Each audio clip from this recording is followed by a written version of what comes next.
Hi, this is Rick Kelly at Fuel Cycle, and you're listening to Finding the Edge.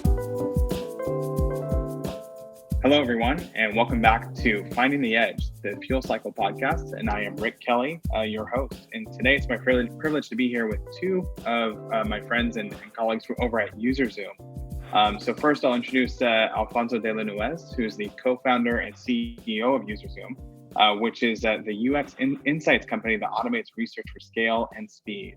So UserZoom is used by many Fortune 500 brands like Google, Amazon, AT&T, Walmart, Intel, and Citigroup, which is quite a list there, Alfonso. And it's used for both agile, cost-effective online research.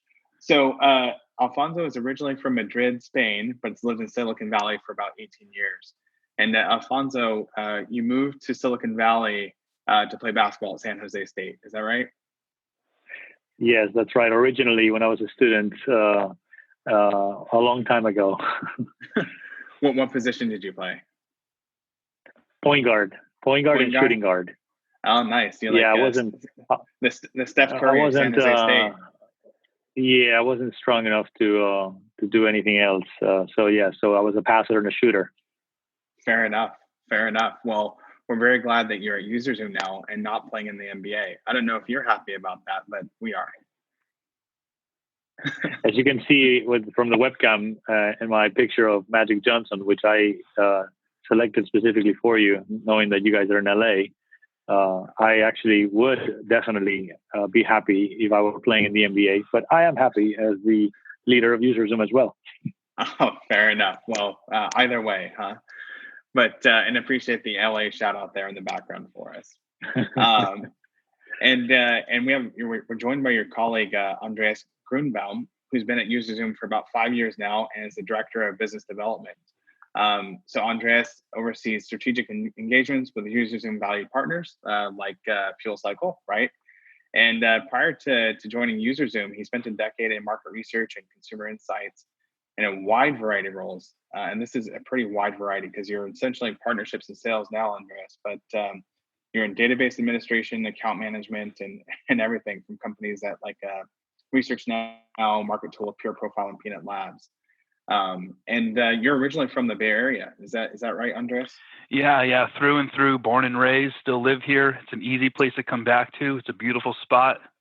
No LA hate for you guys, but I saw you with the Dodgers hat earlier. We can chat about that offline. Hey, it's easy to hate winners, I guess, huh? Oh yeah, we'll take the Warriors right now. That's fine by me. That's where my true allegiance falls. That's fine. Well, at least one thing we can both be interested in is market research and user experience, which is maybe the worst, most commercialized segue into a conversation possible. But so Alfonso, I'm really curious. How did you're one of the co-founders of UserZoom. You started, you were playing basketball. How did you get into UserZoom now? And how did you create UserZoom? So the whole thing started back in the early 2000s. So UserZoom started in 2007, but why I started UserZoom starts earlier. The idea of building websites that were, basically crappy, often very fancy and often very sophisticated, potentially using, technologies like Flash and, the rigor that was used in the methodology that was used to design those websites back then, was a disaster. There was hardly any emphasis on user experience or the end user, not even user experience. That was not a term back then, really. And so the idea was that I loved the internet. I thought it was a phenomenal thing, and I loved using websites. But in the late 90s, when I started my career, I was working for these design consultancies, and we were pouring all this money. Our customers were pouring all this money into building these applications, and after I want to say 3 to 4 years in the market, you could see that things weren't getting better, and websites were not easy to use, and And again, there was hardly any testing, any research. And so my first startup before UserZoom was basically a usability lab. We called it Experience Consulting. And we actually had, I believe, like somewhere around 7 or 8 labs that were, located in Spain, in Madrid and Barcelona. And we would test websites in a very manual, very slow, and very, costly way, basically. One by one, trying to see if users were able to use these websites. And then we wouldn't redesign the website. We would basically just be kind of like the advocate for the end user, and we would provide a report to our customers. It was amazing to see our customers attend the sessions and see their faces when the users weren't able to complete a certain task. And so, on the other side of the one-way mirror, the customer would be like, but click there. Don't you see? It's right there. You can just do it. And it reminds me very much of an episode from Silicon Valley. Anyway, so long story short, that's how kind of my idea and my desire for UX started. But then over the years, even though we were having a great life in Madrid and Barcelona, and I was the owner of my own business and living the life over in Spain, the fact is this was not a scalable business. This was a lifestyle business, and there's a lot of consultancies like that around the world. Certainly here in the US and in Europe. But sometime around 2007 is when we created UserZoom with the premise of automating the lab, cloudifying the lab. Back then, SaaS wasn't a thing, and so what we wanted to do is basically combine internet, software, and access to participants, and basically be able to do remote testing. And that mission and vision, quite frankly, is what we have today at UserZoom. 11 years later, what we are doing is basically automating research, as you said in the intro, and we are empowering Agile development process. We're able to offer our users, our customers, a platform that is intuitive, at the same time sophisticated. It allows for our users to build a study, to source participants, collect the data, and basically offer all these insights in a very, very fast, efficient way, so that our users can run studies on a constant basis. Like every Thursday, test anything that they can. And that's where we are today. That's UserZoom today. Yeah, no, certainly. And I think, so it's a fascinating story, and I'm curious to hear more in a moment. But one of the things that always strikes me, right, is how much the user experience on digital products, whether they're apps or websites, whatever, has improved over the past 15, 20 years that everybody's kind of been coming online. And something that strikes me is how much user experience matters to users when they're selecting products, right, or selecting banks to work with. And it's a whole thing where I think one of the studies that I've seen recently is like Robinhood, the free stock trading app, launched a couple of years ago, has a really phenomenal user experience, and I think that they have something like 6 million plus users, in a matter of a couple of years. Whereas E-Trade, which was like the incumbent that had been around for a long time and maybe slightly less like UI and user experience overall, I think they had something around like 2 million users. Don't quote me on that, but essentially it's a 3-to-1 ratio, and really, it was users really prioritized user experience when they were selecting a new product as well. So the way I look at it, user experience or a good user experience is the best marketing campaign you can ever have. It's just as simple as that. Forget about noise, forget about buzz. The fact is, in today's world and economy, your best salespeople and your best marketers are your users, and that's because of how everything has changed from a business model perspective. So your users are your buyers very often, right? And so you don't need to go, even in the enterprise, even in B2C or B2B, They're going to go direct and buy a product, and they're going to use it. And if they like it, if they find it simple, and they don't want any onboarding or they don't want any instructions, they just want it to work, right? And through UX design, and this is what's really misleading about design, is that to me, UX design is a really powerful tool. It is a brand. It is the brand. Through user experience, you can create a business in itself, right? And so users expect, like you have Airbnb, that they don't have any one single hotel, but they own the whole experience. Of course, we know Amazon, we have Uber, on so on and so forth. So the user experience is basically what owns the relationship with the user. So you better make sure that it delivers what those end users want. And be super proactive. Don't just limit it to looking good and modern, but really utilize all the design elements and all the style and all the inspiration that you can get through UX research to empower your design. That's what we're seeing today, and it's getting more competitive and more competitive. To your point about E-Trade, Robinhood, it's just going to get so wild. It's going to get so crazy. Yeah, absolutely. And I know a lot of our listeners kind of come at this, to this podcast from like the market research or consumer insights side. But just for those who are maybe less aware of kind of the UX space, how do you distinguish between UX and UI, or user experience versus user interface? How would you define those? Oh, it's very simple. User interface is the look and feel, is the front end, but it doesn't include potentially the whole process and the whole workflow. A UI designer is typically more of a visual designer or a designer that is going to work on elements of the design. But a user experience designer doesn't just do design on a screen, but actually works on the workflow and every single point of interaction, which may start actually not in the UI. It may actually start with something else. So it's a lot broader.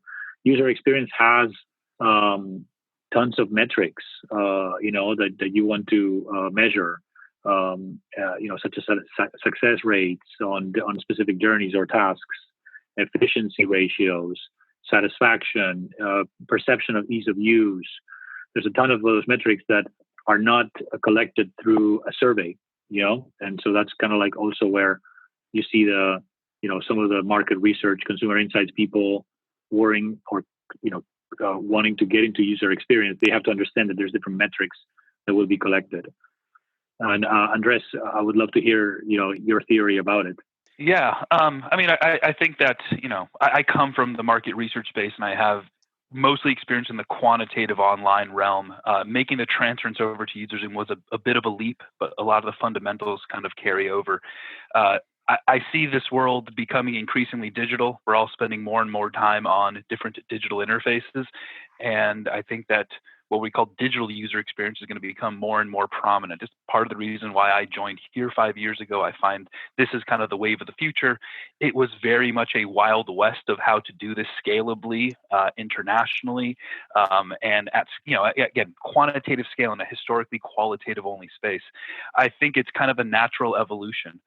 When I think of digital product development, I think, market research happens first to understand that a product is viable, what we should be calling it, what we should be selling it for, all those price point comparisons.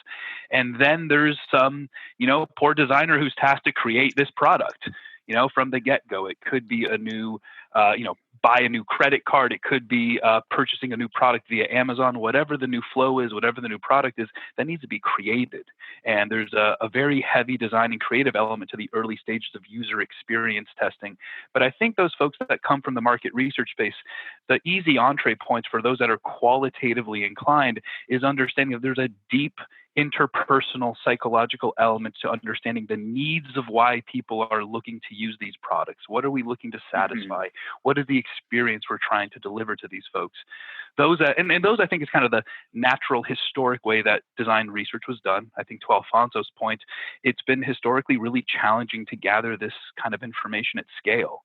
those that come from a quantitative background like myself, what I found most appealing about UserZoom was we were the quantitative and behavioral tracking usability solution out there. So providing these performance metrics, these self-reported characteristics that you're going to be very comfortable with in surveys are instrumental to having, scalable, readable insights out of the data that we're looking to capture through the product development lifecycle. And I think where there's a ton of overlap is on kind of that customer experience side of things. Some of those elements are usability in nature, and again, I'll call them performance metrics or usability metrics, but they go hand in hand with self-reported elements that folks are going to be accustomed to out of a voice of customer program, for example. Gotcha. And so if I can kind of summarize what you're saying, is that like the user experience research and market research things that, traditionally like haven't been perfectly tied together, they're actually very complementary to each other. They're different stages throughout like a workflow. Does that sound right? I would say very much so. And I think we're starting to see on our side, at least on my end, more and more of a synthesis in a kind of continual workflow as opposed to discrete, isolated buckets where product is on one side, design research is in another, consumer insights is in another. We're starting to see an appetite for kind of consistency and metrics across the entire flow. And that's where I'm happy to have made the choice to move to UserZoom 5 years ago because I thought we were ahead of the curve relative to everybody else with that. And I'll give you an example, if I may. It's not only about the different groups that need to work together so that we can get, kind of this market research, customer experience, and then user experience, design, usability working together. But it's also the fact that technology has created or enabled businesses to do a lot of partnerships and integrations. And so, for instance, I'll give you an example. And this is a real life example. I've actually published a paper about it, and it's gotten quite a bit of attention. Grubhub and Roundtable Pizza. Okay, so it's Friday night. My 10-year-old wants a pizza desperately, and so I head over to obviously my mobile phone. I don't go and drive over to get pizza. I go to my iPhone and I go to Grubhub. And I hadn't used Grubhub. I'd heard about it, or I'd seen it in an ad here somewhere in 101 on the freeway. And I download it, and I sign up, and I search, and I find, and I customize the pizza. And literally in 5 minutes, I think I'm done. And I'm the hero in the house because the pizza is on its way in about 25 to 30 minutes. That experience was a really good user experience. Okay. But here's where things get tricky. The vendor, so Grubhub is a food ordering service or app, and obviously it links to many restaurants. In this case, I chose Roundtable Pizza, and here's where things get a little bit crazy. I had become a customer at that point. I had purchased, right? So at that point, you're measuring customer experience. And here's the first issue, half an hour, 35 minutes, 40 minutes, and the pizza is late. It ended up coming around an hour and a half, an hour and 15 minutes total time. Okay, so a good 30 to 45 minutes later. And then when it gets here, the Grubhub guys give me the pizza on the door. I go inside, I check, and it's the wrong pizza. So I rush back to the car and I say, guys, you gave me the wrong box. Please check your boxes. And they said, no, sir, we gave you the right box. If you have an issue, you have to deal with Roundtable Pizza. And at that point, the car is driving away, and I'm sitting there in the door, and my son is gonna hate this pizza. And it's been an hour and a half, and I am pissed. So if they had sent me a survey or whatever to do market research and understand my satisfaction and NPS and all that, guess what I would have done? What I would have said. Now, that's a great example of how user experience and design has to work on making the product experience extremely, extremely awesome so that you can get to it. And then you continue on and you deliver a great customer experience, right? It's just an example. Yeah, no, absolutely. And I think we're definitely going to link to that paper in the show notes if anyone wants to go back and read through that. So we'll definitely do that as well. It's on LinkedIn, yes. And when you think about research automation, one of the things that you mentioned is that you've been investing a lot in research automation, especially for user experience. What types of things are you doing to help move research automation forward? So the thing about the automation for this particular type of research, user experience, usability testing, is that it's a lot richer than just a survey. You're talking about quantitative and qualitative insights that need to be gathered here or collected. And so, for instance, recording the screen of the end user participating, recording the audio or the comments, what we call commonly think out loud, and sometimes even the camera, although that's an option, but often is good. And you can do this in an unmoderated way or in a moderated way. In both cases, you're going to have recordings. The other things that we track at UserZoom, as Andres was mentioning earlier, we're also very quantitative oriented. So we also track heat maps or click, where they clicked on the page. We call this heat maps or click heat maps, and also paths. The basically behavioral data. Where the user went when they were trying to accomplish a certain task. And that tells you a little bit of an additional story on the user experience and the behavior. Now, how do you automate, back to your question, how do you automate all that? Well, first of all, you want to create a builder. We divide, our product is the way we think, from a product management perspective and everything, we divide it into 3 buckets. Building a study needs to be easy and intuitive, and we're working on making our product even easier or more intuitive, not just targeting the researcher that knows how to do research, but also the many others, designers, product managers, or developers, marketers that are not fully familiarized with user experience research practices and methods. So we're working on that, and the more simple you build it, the faster they're going to go to the next stage, which is to source participants. Mm-hmm. Sourcing participants is one of the hardest and most painful part of research, and everybody knows that, especially in B2B or in regulated industries, which happens to be our strength, by the way, because we are able to partner with companies like you guys and also have the ability to find specific participants, through different options. So we have IntelliZoom, our product for sourcing, which we call Intelligent Sourcing Engine, that basically has a whole lot of software in the back end that allows for the product to automatically invite the right participant. So first find them, invite them, then invite them in and incentivize them. All of that is automated, and that is a huge in itself. That's already a huge pain that we take away from, and we automate for our users.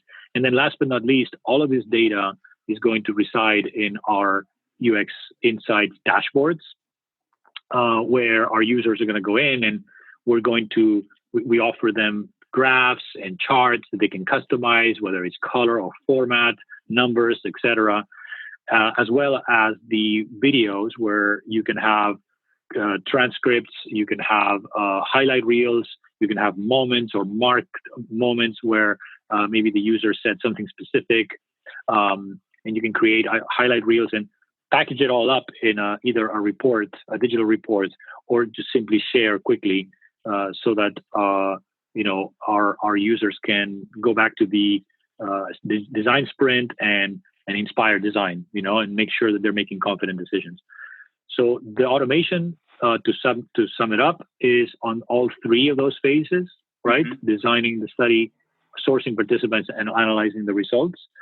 And we're just getting started, because with artificial intelligence and additional technology or development that we are doing, we're going to be squeezing the time and reducing, essentially with the same, with this one goal, which is do less research or spend less time doing research and get more insights.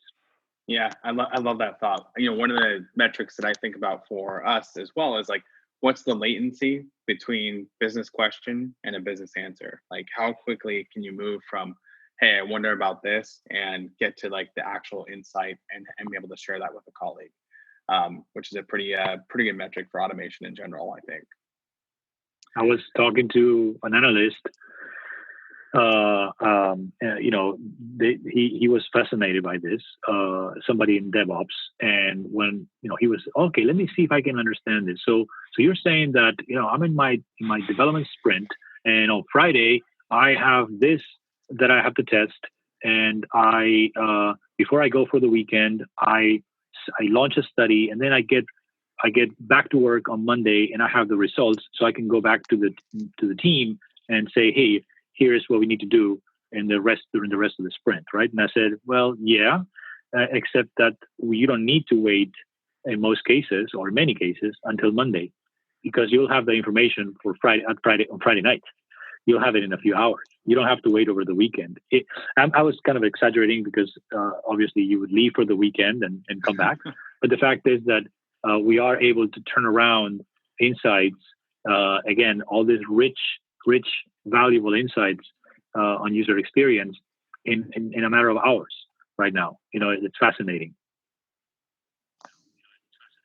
Yeah, absolutely.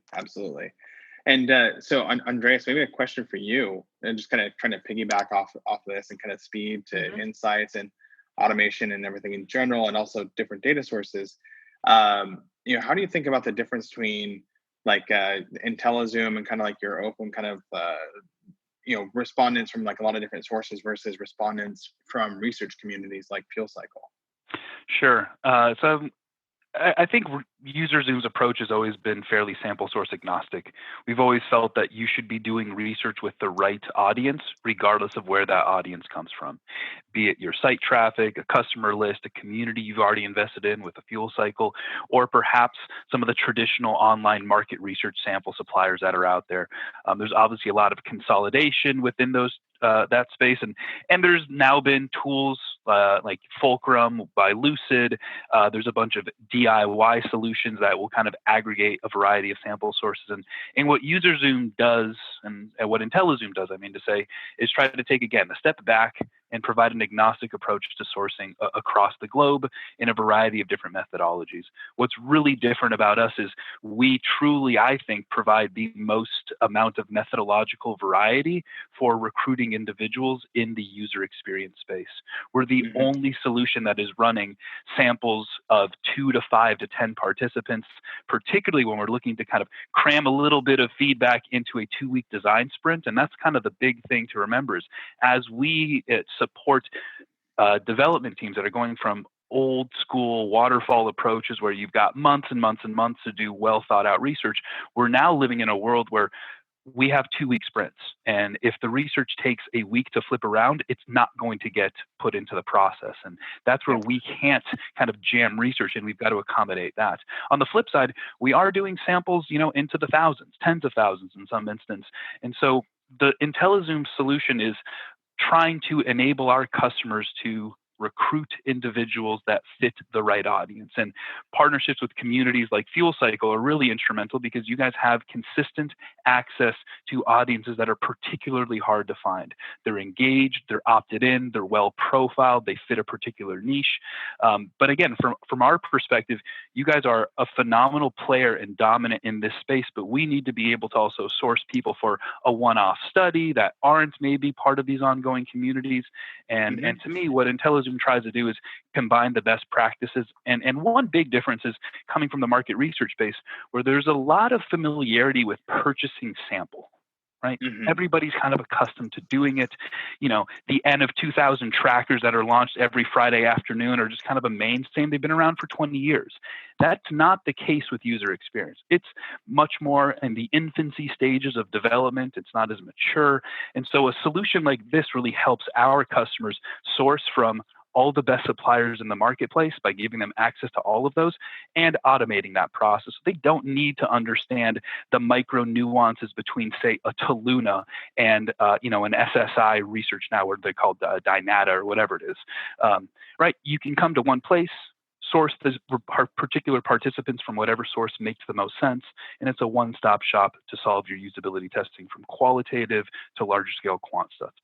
Testing. Yeah, of course. I think kind of the way I think about it when it comes to sample sources and sampling frame is that it's critically important to get it right, and really it's fit for purpose. So what goals you have to accomplish, who's the audience that you're trying to represent, or the customer base that you're trying to represent, and that's the audience that you go to. So I think it's well aligned there.